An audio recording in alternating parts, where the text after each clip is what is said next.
Informação, notícia, entretenimento e muito mais. Você ouve aqui. Muito bem, estamos ao vivo aqui na sua rádio Tendência FM e hoje nós vamos entrevistar o ex-candidato a vereador, também já trabalhou na Secretaria Nacional de Juventude, o nosso amigo Wesley Costa. Muito boa tarde para você, Wesley, seja bem-vindo aqui aos estúdios da rádio Tendência FM. Ô Márcio, queria agradecer a oportunidade para a gente estar usando esse espaço para falar um pouco do cenário político de Lusiânia, falar um pouco da nossa cidade, das perspectivas de futuro, agradecer os ouvintes e as ouvintes da rádio também, agradecer os amigos que estão nos acompanhando aí pelo link, a gente já mandou o link para a turma, para os amigos que estão acompanhando, também agradecer aqui toda a equipe da rádio Tendência FM que está nos auxiliando aqui, e também a nossa equipe aqui, em nome do Smiley, que está me acompanhando aqui também. Isso é muito bom, seja bem-vindo aqui. Como é o nome dele? É Smiley? Smiley. Boa tarde, Smiley, seja bem-vindo aqui à Tendência FM também. Wesley, vamos começar aí, falando sobre sua campanha. Como é que foi esse processo eleitoral aí? Como é que você viu esse processo eleitoral? Você gostou do resultado? Foi bom? Se você puder subir um pouquinho o microfone, que ele pega assim de frente, ó. Isso. Essa parte vermelha é a parte que pega o som. Tá bom agora? Você viu esse processo aí? Como é que foi essa caminhada durante todo esse período eleitoral? Primeiro, Márcio, que sem sombra de dúvidas, a campanha de vereador é uma das mais difíceis, né? Eu já fui candidato a deputado federal, é uma campanha difícil, mas eu acho que não tão difícil quanto a campanha de vereador. É uma campanha muito corpo a corpo, uma campanha onde você tem que estar presente nos bairros. Eu, como você mesmo disse, né, eu tive a oportunidade de trabalhar na Secretaria Nacional de Juventude nos últimos 1 ano e meio, então no ano de 2023 e nos primeiros 6 meses do ano de 2024, eu tive praticamente rodando o país inteiro, de norte a sul do país. Então não pude estar tão presente na cidade como gostaria e como eu gosto de estar, né? Eu moro aqui em Lusiânia há mais de 30 anos, então desde quando eu nasci. Então é uma cidade que eu me identifico com as pessoas. E eu senti principalmente essa dificuldade, talvez, de estar mais próximo das pessoas em tão pouco curto período de tempo, né? Eu vim mais ou menos na véspera da pré-campanha ali, voltei para Lusiânia, retornei para Lusiânia, então encontrei também essa dificuldade do corpo a corpo de fazer isso num curto período de tempo, né? De reencontrar os amigos, de revisitar a família, mas sem sombra de dúvida a campanha para vereador é uma das mais difíceis, e a gente sente também nessa campanha, Márcio, especificamente, que foi uma campanha que não teve tanta rua quanto outras, né? Um cenário de maior polarização no município, a gente percebe uma campanha de rua mais ativa. Eu senti uma campanha de rua menos ativa. Eu acho que isso também impactou no resultado de quem veio para fazer campanha assim como eu, né? Que estava em outro cenário, desenhando outro cenário, um cenário nacional, e veio para fazer campanha aqui em Lusiânia. Então, com certeza, isso refletiu. Mas com toda certeza e sem sombra de dúvida, fiquei feliz com o resultado, Márcio. Nossa primeira candidatura a vereador, a gente sai com mais de 600 votos desse pleito, o mais votado do partido. Infelizmente, nosso partido não atingiu o quociente partidário. Isso inviabilizou que a gente ocupasse uma daquelas cadeiras.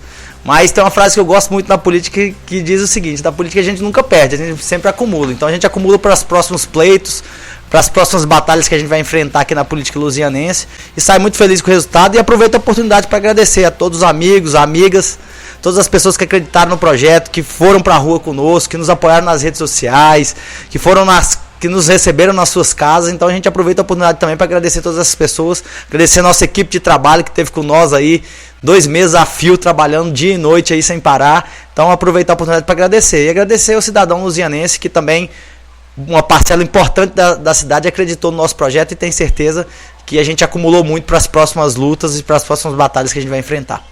Você acha que esse trabalho que você desempenhou no Nacional, além de te trazer mais experiência, pode ter, como que nem você disse, foi a principal coisa que te afastou um pouco do eleitorado por causa desse tempo que você passou assim mais dedicado a esse trabalho na Juventude Nacional, a esses projetos nacionais, ou seja, porque é uma secretaria que tem que viajar muito, ou seja, é nacional. Você viajou muito. Você acha que isso te afastou um pouco da população?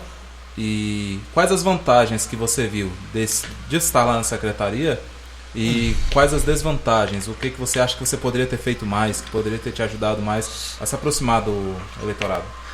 Márcio, com toda certeza a campanha de vereador, como eu disse no início, é uma campanha de muito corpo a corpo, onde você precisa estar na casa das pessoas, visitando, batendo papo, conversando, estando presente nos bairros. E nos últimos 1 ano e 6 meses isso foi muito difícil para mim. Eu estava aqui durante os finais de semana e alguns finais de semana. Então isso dificultou bastante, mas ao mesmo tempo que isso me possibilitou me impediu de estar mais próximo da população nesse período, me possibilitou também que a gente adquirisse algumas experiências que talvez se eu tivesse aqui na cidade não adquiria. Experiências de outros municípios, de políticas exitosas em outros municípios, em outros estados. Com certeza nos deixou mais capacitados ainda para ocupar espaços futuros. E isso contribui para que a gente consiga ajudar a nossa cidade a se desenvolver, independente do mandato de vereador ou não.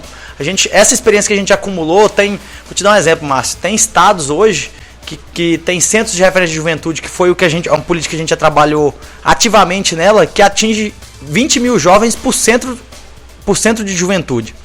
Lá nesses estados tem mais de 10 centros de juventude, então são mais de 200 mil jovens atendidos e que a gente pôde acompanhar de próximo essa experiência. E sabe que com certeza, numa oportunidade em que a gente tenha para discutir a política de juventude do município, a gente vai poder contribuir com isso. E não só com isso, né? Com a experiência também que a gente viu, por exemplo, a política do PAC, que vai trazer o BRT para Lusiânia, a gente acompanhou de perto, estava do nosso lado lá, na Casa Civil, a gente acompanhou isso de muito perto, e todas as outras políticas nacionais, né? As reestruturações das políticas nacionais, como a política de cultura, que a gente acompanhou muito próximo, porque a gente fazia parceria entre a juventude e a cultura, lá no governo federal, e que trouxe recursos, por exemplo, para o nosso município, na ordem de quase 3 milhões de recursos para o nosso município. Então a gente conseguiu acompanhar todas essas políticas que, com certeza, talvez impediu que a gente estivesse mais próximo das pessoas, na casa das pessoas, visitando, fazendo reuniões, mas com certeza nos aproxima muito mais do que a população quer e do que a população precisa. Então, com certeza, a gente está muito mais capacitado para ocupar um espaço e para entregar mais política pública com o aprendizado do governo federal para trazer também para o nosso município, né? E agora, nesse próximo ano que se vem, quais são os seus projetos futuros? Você pretende voltar para a Secretaria Nacional de Juventude ou pretende estar mais próximo de Lusiânia e desempenhar um papel aqui na administração pública aqui de Lusiânia, estar aqui mais presente? Agora que teve esse período eleitoral, você se aproximou mais, você esteve mais perto aqui da população, você tem algo assim que você planeja especificamente para Lusiânia ou pretende retornar ao seu trabalho que você já iniciou lá na secretaria para poder concluí-lo? Ou focar aqui em Lusiânia mesmo agora, já que você está mais próximo aqui da cidade? Márcio, então, eu fiz alguns compromissos que eu acho importante, não só para a campanha. Compromisso com a educação, compromisso com a juventude do município, compromisso com o esporte, compromisso com o transporte público da região. E o que eu confesso para você que não desenho nada para o futuro. Acho que sim, não tem nada concretizado que o futuro me espera, o que o futuro espera, assim. Eu acho que é o momento da gente também refletir sobre como foi o processo eleitoral, de como é que se dão os próximos passos, visto que a gente fez compromisso com a população. Obviamente, se a gente tivesse um mandato, a gente teria mais portas abertas para que a gente consiga desenhar esses projetos, apresentar para o executivo municipal, estadual, até mesmo federal, para que a gente consiga trazer verba e recursos para o município. Mas eu acho que a gente consegue hoje, olhando para esses projetos, a gente está mais próximo de Lusiânia, né? Com certeza esse é o nosso desejo, estar mais próximo de Lusiânia, mais próximo da população, mais próximo dos amigos, fazendo encontros frequentes com os nossos apoiadores, com as pessoas que nos apoiaram e pessoas que vão ser importantes para que a gente concretize esses projetos, tanto os projetos para a juventude, os projetos para a educação, os projetos para o transporte público do entorno, que é muito precário, né, e muito caro. Eu vivi isso por muitos anos, então sei o quanto a educação pública também de qualidade aqui para nossa região, principalmente a educação superior, né? A gente chegou a algumas universidades importantes, mas universidades particulares, a gente precisa pensar também nas universidades públicas para que venham mais cursos para essa região. Então tudo isso é um compromisso nosso com a população de Lusiânia e eu acho que não tem lugar melhor para a gente estar que não seja a nossa cidade, para que a gente continue lutando por esses projetos e que mesmo sem um mandato a gente continue ativo e tentando buscar recursos, apresentando projetos para a cidade para que a gente consiga dar andamento a essas propostas e esses projetos que a gente assumiu perante os nossos eleitores e a população de Lusiânia. Correto, Wesley. Eu estava observando sua trajetória política. Nesse último ano você também se aproximou mais de Lusiânia e eu vi que você também andou muito próximo ali da Secretaria de Esportes, né? Uma secretaria que tem um secretário que é do seu partido, do PSB, o Carlos Coutinho. Eu vi que você estava ativo ali, presente ali em diversos trabalhos. Como foi essa sua participação ali? Foi mais de auxiliar, uma assessoria, uma consultoria? Ou você pretende continuar esse trabalho agora mais próximo, ali na Secretaria de Esporte? Ou, se possível, em outra área também? Márcio, quando eu saí de Brasília para voltar para Lusiânia, eu assumi um cargo de assessoria na Secretaria de Esportes, junto ao nosso secretário Carlos Coutinho. Inclusive, eu aproveito a oportunidade para deixar um abraço ao nosso secretário Carlos Coutinho, ao nosso prefeito também, que deu essa oportunidade para a gente. E lá a gente cumpriu um trabalho de assessoria e num curto período de tempo, né? Porque logo eu tive que descompatibilizar para ser candidato a vereador. Mas na oportunidade eu tive curiosidade de conhecer todos os nossos centros poliesportivos, as nossas quadras do nosso município, e vi de perto que a gente tem muito potencial. E a partir do que a gente observou ali na Secretaria de Esporte, que eu apresentei um dos projetos nossos de campanha, que era os Centros Integrados de Juventude dentro dos centros poliesportivos da nossa cidade. Era uma das propostas que a gente gostaria de apresentar ao nosso executivo municipal, se a gente tivesse naquela cadeira, e um projeto de lei, se possível, para fortalecer essa política de juventude no nosso município. E ali eu observei que, por exemplo, a gente tem centros poliesportivos que tem quadra de futebol, tem pista de skate, tem campo, tem campo society como o do Jardim Ingá, né? E várias quadras. Se a gente pudesse integrar tudo isso, a parte esportiva, cultural nesses espaços, e também uma parte onde que a juventude pudesse se capacitar no nosso município, seria, acho que assim, uma política perfeita para que a gente desse a oportunidade. Porque o que eu observo, Márcio? Que depois que o jovem sai da escola, a gente não tem nenhuma política efetiva. Depois que ele sai do ensino médio, ou ele vai para a faculdade, ou ele vai para o mercado de trabalho. Mas se eventualmente o jovem encontra dificuldade de acessar a universidade pública, ou uma universidade particular, ou se ele encontra dificuldade de ir para o mercado de trabalho, ele precisa se capacitar. Então esses espaços, por exemplo, foi onde ali na Secretaria de Esporte eu observei que tinha essa potencialidade com base no que a gente observou no Brasil também, rodando o Brasil inteiro. Então a gente percebeu que seria uma política interessante. E obviamente, se a gente tiver algum espaço para contribuir com essa política, é interessante, mas não depende de mim, né? Depende, por exemplo, do Executivo Municipal, depende de uma proposta, talvez de um governo de estado ou do governo federal, para que a gente atue com projetos nesse intuito no esporte, mas depende principalmente de um convite, eu acho, do secretário municipal para que a gente participe do governo, como a gente participou na Secretaria de Educação, desenhamos o planejamento estratégico da Secretaria de Educação, foram 4 anos de planejamento estratégico desenhados, inclusive essas creches que o prefeito entregou, estava dentro do planejamento estratégico, o prefeito fez um compromisso com a Secretaria de Educação, com aquele planejamento estratégico para entregar mais creche, mais escola em tempo integral, fazer a reforma das escolas como fizeram, que estavam todas sucateadas da última gestão. Então, a gente pretende continuar contribuindo com o município, se for dentro da gestão municipal, e se o prefeito entender que a gente pode contribuir com a cidade, com certeza a gente vai ouvir esse convite com muito carinho, estudar a possibilidade de a gente entregar mais política pública para a cidade, né? Pois é. Wesley, agora como é que você vê esse resultado aí da eleição, hein? Um resultado surpreendente, hein? Diego reeleito com votação histórica, 75% dos votos aí. É uma base forte agora, a maioria dos vereadores, e a campanha dele também já era surpreendente, né? A quantidade de partidos e apoios que ele tinha.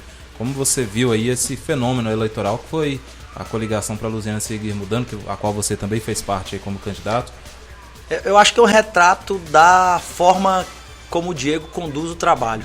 O Diego é um político, eu gosto de usar essa palavra, largueza, tem largueza para fazer política, capacidade de diálogo, capacidade de conversar com os partidos, com as lideranças políticas.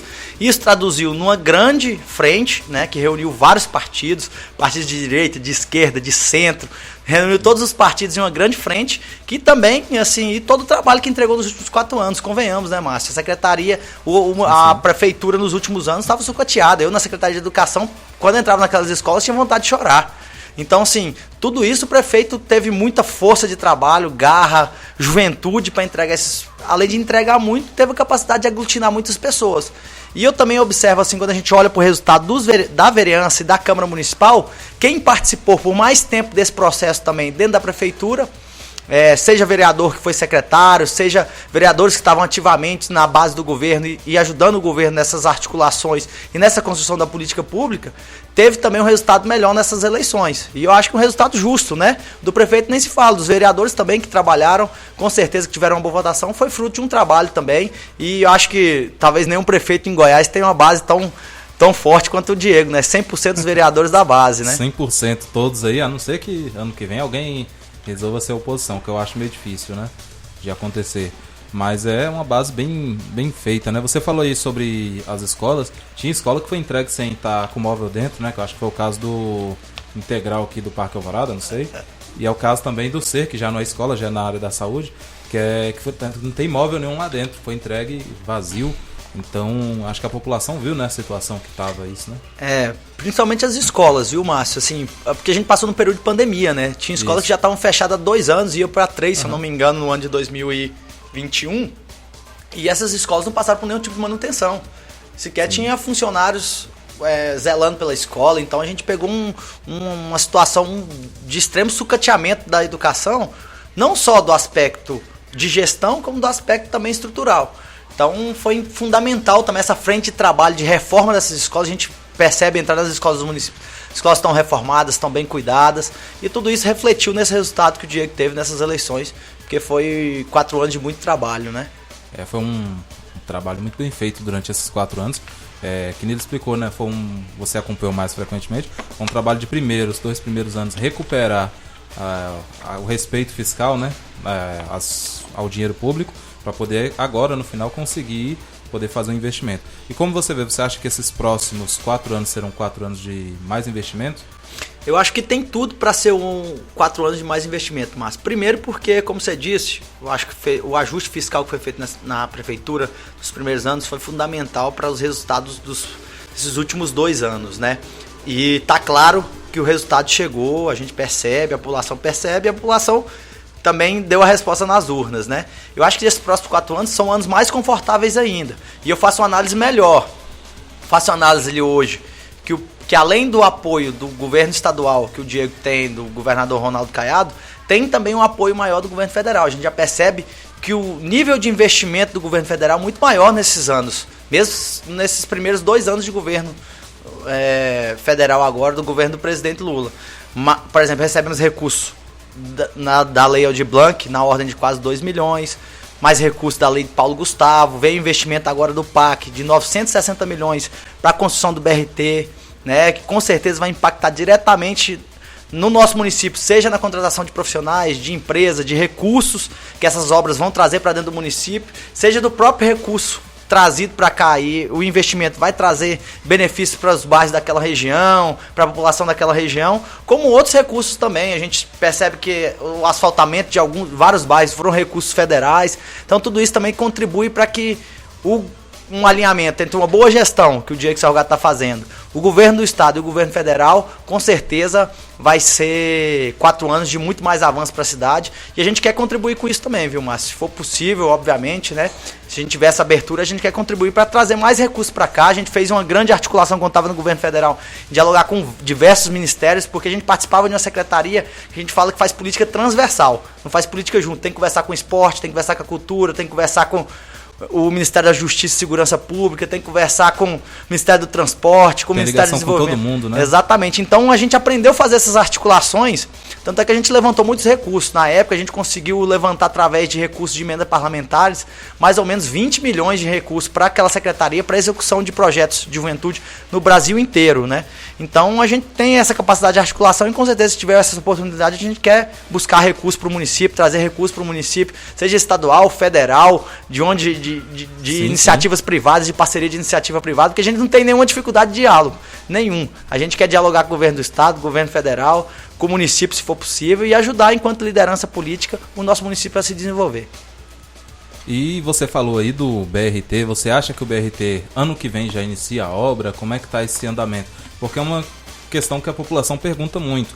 Uma promessa que é muito feita aqui em Lusiânia, que eu acho que ela não... Lusiânia e no entorno de forma geral, que eu acho que não sai muito do papel, é a questão do trem, né, de passageiros, porque é uma adaptação muito grande que tem que fazer. Ele é feito para carregar carga e depois mudar para passageiros, então tem que fazer uma mudança. Mas o BRT, ele já está bem andado, ou seja, o Lula já assinou a parte dele, o Diego já assinou a parte dele enquanto município, o prefeito de Valparaíso também, ou seja, já está feita toda essa pactuação, acho que o governador do estado também já fez a parte dele.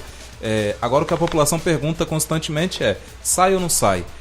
Como é que está esse processo? Vai ter o BRT? Porque a gente sabe que já está adiantado. O viaduto que está sendo feito no Valparaíso já é adaptado já para poder receber o BRT.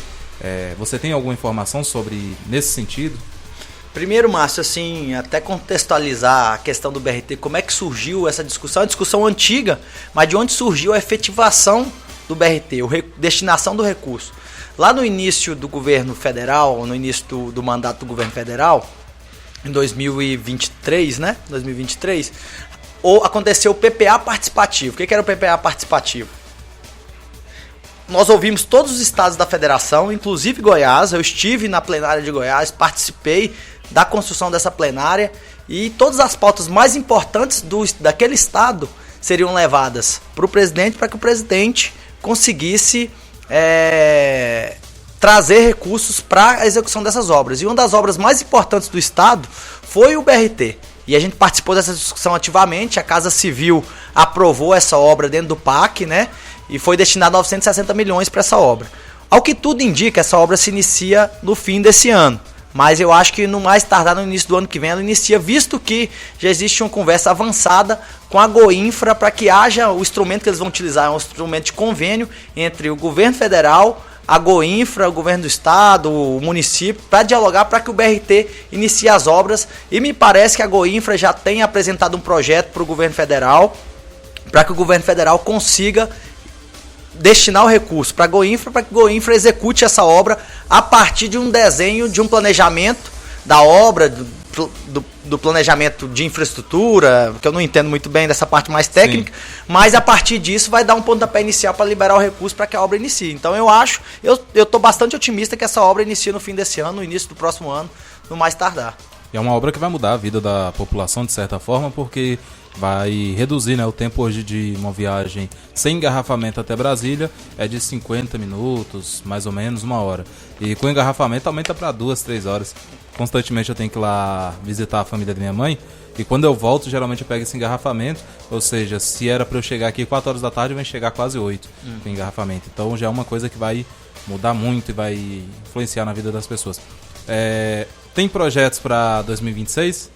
Você tem projetos? Pretende apoiar alguém? Pretende ser candidato? Eu costumo dizer, Márcio, que na verdade a minha vontade é o que menos importa no processo político. O que importa é a vontade do meu grupo, do grupo que eu pertenço, do partido que eu pertenço. Eu sou um quadro partidário, já tem quase 15 anos de partido, então assim, eu não tomo uma decisão pro Wesley. Mas obviamente, se o grupo entender que há possibilidade de lançar uma candidatura, se o partido entender que é necessário lançar uma candidatura e a gente dialogar com as forças políticas locais também para entender que esse é o momento, nós estamos prontos, sou um soldado. Mas, como eu te disse, não é uma decisão do Wesley Costa, é uma decisão de um grupo político, das pessoas que me acompanham, do meu partido, das minhas lideranças partidárias, das lideranças políticas do município também. Eu acho que pensar no município é muito importante na hora de tomar essa decisão.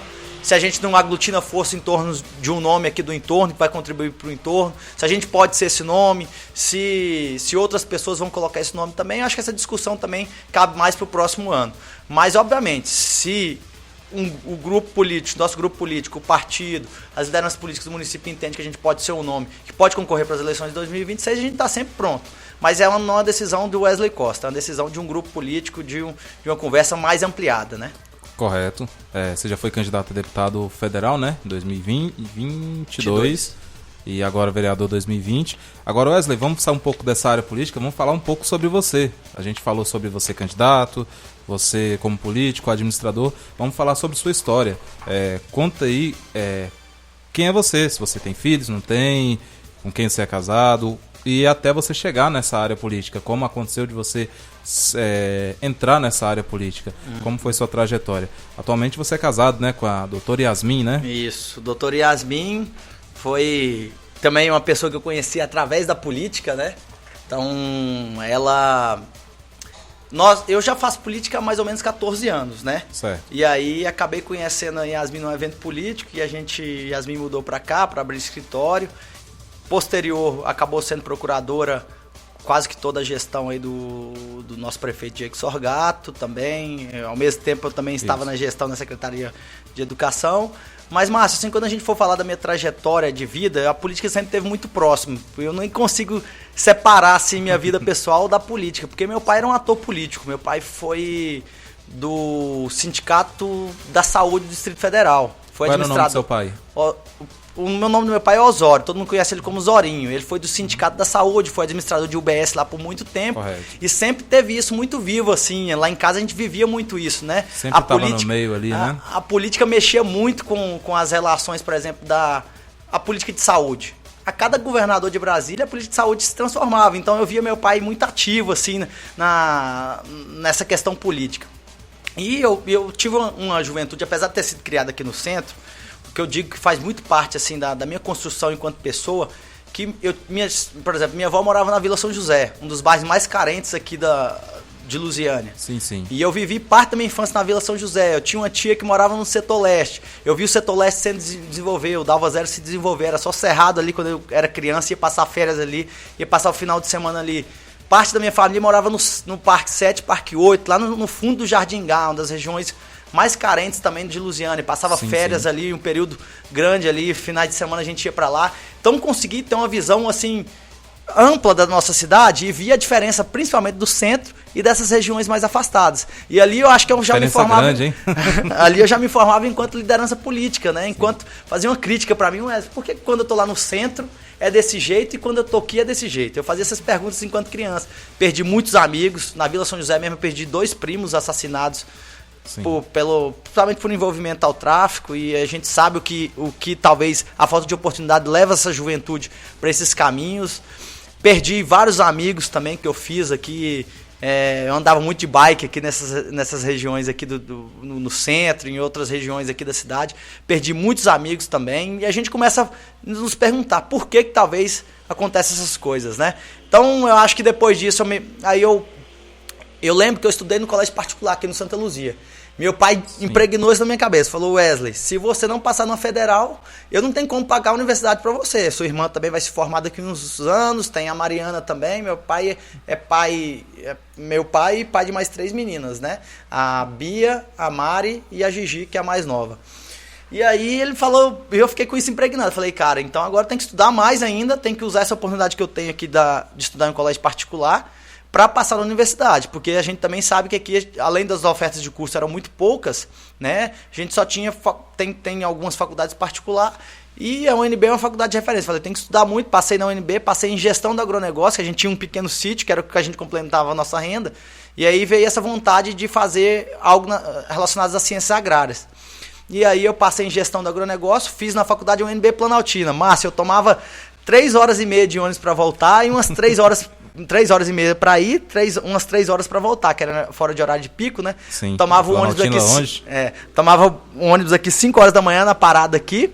7 horas eu desembarcava na rodoviária, 7h20 eu tomava um outro ônibus lá e mais ou menos 1 hora e 20 até Planaltina de ônibus. Então sei bem a realidade do transporte aqui. E tudo isso eu acho que me ajudou a me formar enquanto liderança política, enquanto ator político, entender essa realidade também dos jovens que às vezes, por exemplo, eu tive a oportunidade de com estágio conseguir custear meu custo lá em Brasília, visto que eu tinha um auxílio do meu pai, mas nem todos os jovens têm esse auxílio. E aí, como é que faz? O jovem tem que trabalhar, vai conseguir cursar a universidade que é diurna como a minha, vai conseguir acessar a universidade pública, vai ter tempo para estudar para a universidade pública, vai ter acesso a um cursinho popular para que consiga entrar na universidade pública. Então tudo isso, toda a minha trajetória de vida também contribuiu para que a gente torne ator político. Quando eu me formei na universidade, eu fui trabalhar na iniciativa privada. Eu fui ser gerente de algumas fazendas aqui no ramo do agronegócio. E foi onde também ampliou meu horizonte enquanto gestor, né? Me ajudou muito em visualizar uma gestão eficiente da iniciativa privada. Isso também me ajudou na gestão pública. Logo depois, quando eu saí da iniciativa privada, fui para a gestão pública, para a Secretaria de Educação do município aqui, depois a Secretaria de Esporte, depois a Secretaria Nacional de Juventude lá no governo federal. Então tudo isso contribuiu para que a gente formasse uma visão mais estratégica da cidade, uma visão mais estratégica de país também, de estado, e nos traz até aqui, até esse momento também, onde a gente sai de uma eleição com uma votação que eu considero, visto as nossas condições, bem vitoriosa.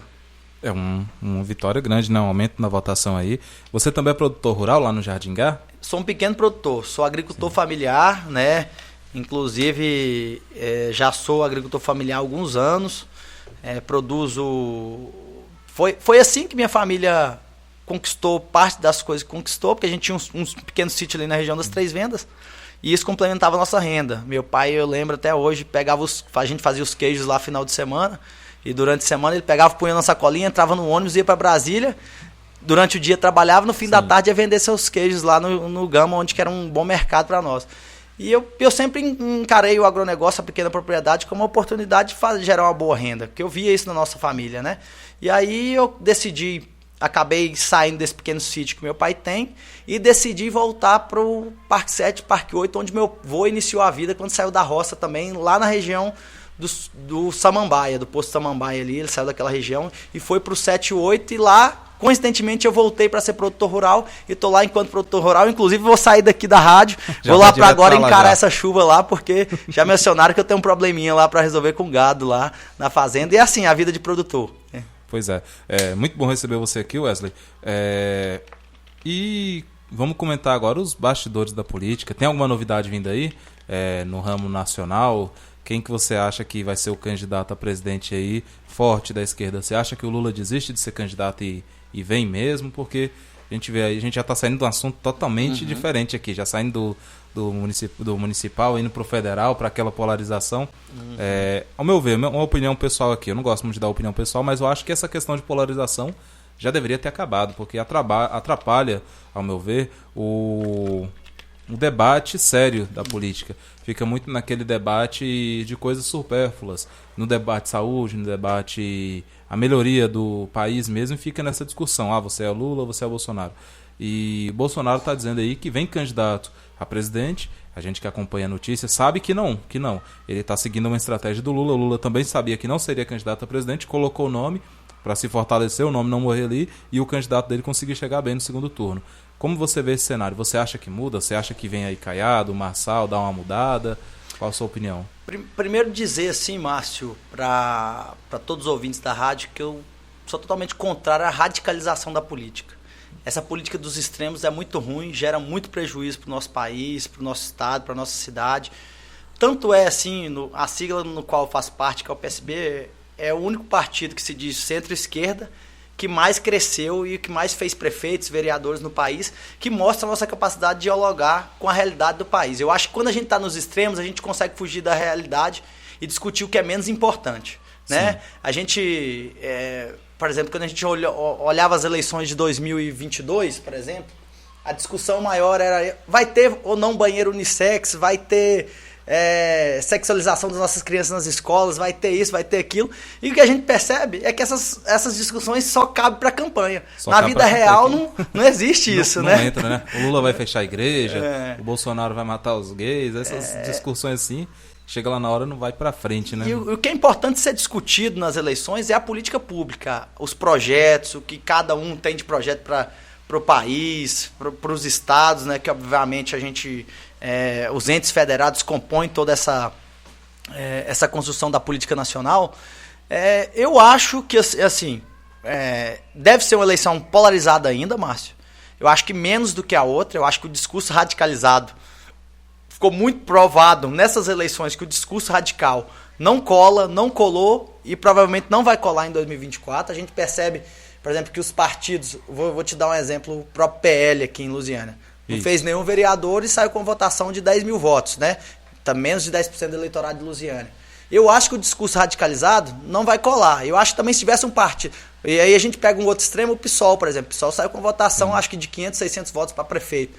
600 e pouco. Eu acho que... menos de 600. Menos de 600 votos. Então, para mim, tá mais que claro que o discurso radicalizado não vai dar certo. Eu acho que o discurso é um discurso centrado, pensando em política pública, no que o país pode avançar, no que os estados podem avançar e no que os municípios podem avançar.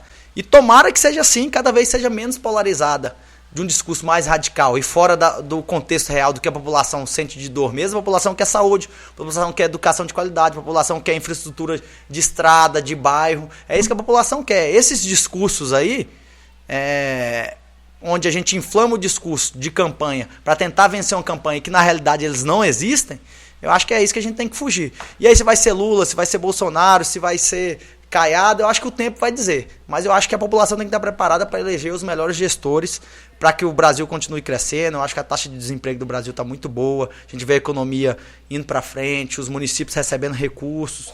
Espero que os próximos nomes estejam dispostos a ajudar o Brasil e que o Brasil continue crescendo nos próximos anos, independente dos nomes, né? Eu tenho as minhas preferências pessoais também, mas obviamente a gente vai analisar isso só lá em 2026, né? 2026. E a gente vê que a radicalização não deu certo, né?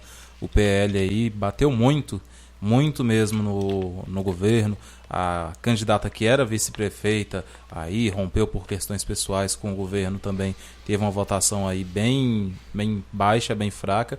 A gente vê que esse discurso, essa campanha do bater, do quanto pior, melhor, não foi pra frente, né? Teve um candidato a vereador aí, que você vai saber quem é, que se destacou muito aí, batendo em todo mundo, falando muito mal, não foi pra frente. E eu via muito assim nas redes sociais das pessoas cobrando muito proposta, e era uma reclamação da população, tem muito candidato, mas não tem proposta. E eu acho que é uma mudança que tem que ter, né? Tem que ter uma campanha mais propositiva, falando o que vai ser feito, uma campanha de análise. Eu acho que é o que a população pede também, né? Márcio, eu faço duas análises. Que existe um recorte da população que preocupa de fato com as propostas, e eles estão mais ativos na política, eles estão mais ativos nas redes sociais, estão em discussão constante da política municipal, e existe uma fração maior que eu acho que também não está disposta a discutir propostas ainda. Sim. Não quer dizer que isso não seja um cenário em que isso pode ser mudado. Na minha opinião, eu acho que quanto mais candidatos apresentarem propostas, mais candidatos fizerem a política séria, mais candidatos disserem, entrarem na casa das pessoas e apresentar projeto, eu quero ser candidato a vereador, a deputado, a prefeito, a presidente, por conta disso aqui, não, né? Por conta dessas propostas que eu tenho. E não porque eu sou branco, porque eu sou preto, porque eu sou amarelo, porque eu visto uma roupa assim. Pelas qualidades mesmo. Pelas qualidades das propostas. E quanto mais a gente fizer isso nas redes sociais... E na campanha, a gente tá tendo um apagão aqui, viu, pessoal? Mas eu acho que voltou, não sei se... a lâmpada ali mal eu acho que quanto mais propostas a gente apresentar, mais a gente vai conseguir qualificar o eleitor também. Porque quando se não tem proposta, o eleitor não consegue nem analisar. Ele vai votar por outros motivos. Mas quando os candidatos começam a ter propostas e dizer, minha proposta é A, a proposta do outro é B, a proposta do outro é C, analise com calma, analise com carinho, preste atenção nas propostas que os candidatos estão colocando, mais a gente vai qualificar o eleitor também, mais a gente vai qualificar o debate e também a classe política. Que eu acho que essa prática vai contaminar a política, e eu espero que esse seja o caminho para a nossa política. Discutir de fato ideias, propostas para a cidade e não assuntos aleatórios que não impactam diretamente na realidade da nossa população. Exatamente, temas que não tem nada a ver com a realidade, né? Wesley, agora já chegamos aos 35 minutos aí da nossa entrevista. Abrir esse espaço aí, se você quiser fazer suas considerações finais, quiser puxar mais algum tema, o espaço está aberto. De antemão, já quero agradecer aqui a sua vinda aqui na rádio. Fique sabendo que o espaço está aberto para você vir aqui participar com a gente. Aquele projeto que a gente conversou ainda está de pé, vamos seguir trabalhando em cima disso. E é isso aí, o espaço segue aberto. Muito obrigado pela sua participação, parabéns aí pela votação. Obrigado por ter aceitado o convite e estar aqui presente aqui na nossa rádio aqui. Primeiro agradecer a você, viu, Márcio, pelo convite, agradecer toda a equipe da Tendência FM, que cumpre um papel importante, essas rádios cumprem um papel importante também para ser mais um meio de comunicação, um veículo de comunicação que leva informação para a população, que oportunize espaços como esse para que a gente discuta a boa política, né? Para que a gente faça a boa política, a gente pense o município, mais do que a política, a gente comece a pensar o município, né? Independente da política também, mas obviamente esses dois assuntos se misturam. Queria aproveitar a oportunidade para parabenizar o nosso prefeito Diego Sorgato pela expressiva votação, pela vitória também, aproveitar a oportunidade de parabenizar os vereadores que foram eleitos, desejar um ótimo mandato para todos, né? Também aproveitar a oportunidade aqui, agradecer a todos os nossos eleitores que deram esse voto de confiança para a gente, que deram essa votação para nós, nos colocamos como mais votado da nossa chapa. Felizmente não atingimos o quociente, não foi possível ocupar aquela cadeira, mas sou muito grato a todas as pessoas que nos ajudaram, e também deixar nosso cumprimento aqui, nosso cordial cumprimento a todos os ouvintes da nossa cidade que estão ouvindo a nossa rádio aqui também, e cumprimentá-los e dizer que a gente está aqui ativo e sempre trabalhando para que as pessoas da nossa cidade estejam contempladas com o nosso discurso político, para que a gente esteja sempre próximo da população, para que a gente tenha um discurso mais próximo da população. Agradecer também as pessoas que estão nas redes sociais aí acompanhando também o trabalho, e dizer também para a cidade que a gente está sempre pronto para servir. Esse é o nosso papel, né? Enquanto ator político, está sempre pronto para servir a nossa população.